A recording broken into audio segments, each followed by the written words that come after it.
recording. I'm not gonna speak into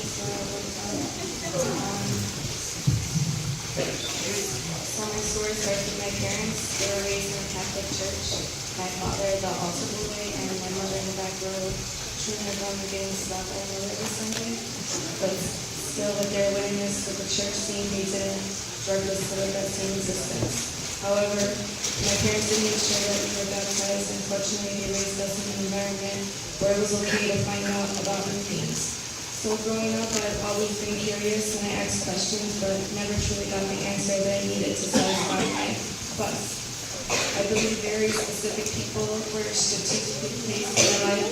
My childhood best friend, who has been a believer in my life, sets that example. She's the one to introduce me to groups like ICR, which was the foundation of what helped me get some understanding of having God in your life and seeing when people love God and being open about it, which encouraged me to believe.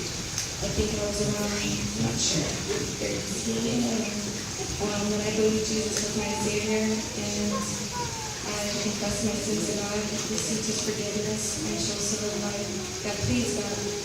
The deeper I got into the church life, I always felt like if I go all in, then that's it. The party's over. I would have to be this way. So slowly I let myself get distracted and live for me. I did what I wanted and I partied and got into trouble and had my fun. My faith was lost in me. But I had my other bestie who was also a believer that I needed her during those high school days, those young adulthood days. Having her around, knowing that someone around me has faith, kind of helped me stay on some type of walk. It was always in the back of my head, but at the same time I was too busy rebelling, running away from him, but he kept on finding me somehow. Then I met my husband, this guy who I was meant to be with, even though he didn't walk that church life. He has always had that thing going and has always been a man of God in my eyes.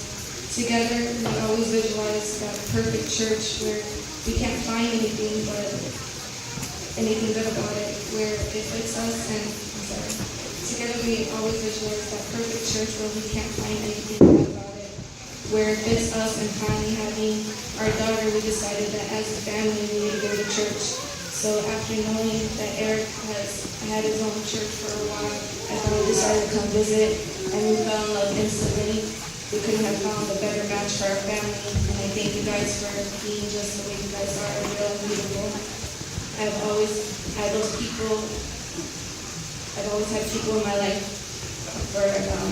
I've had all those people in my life for this moment.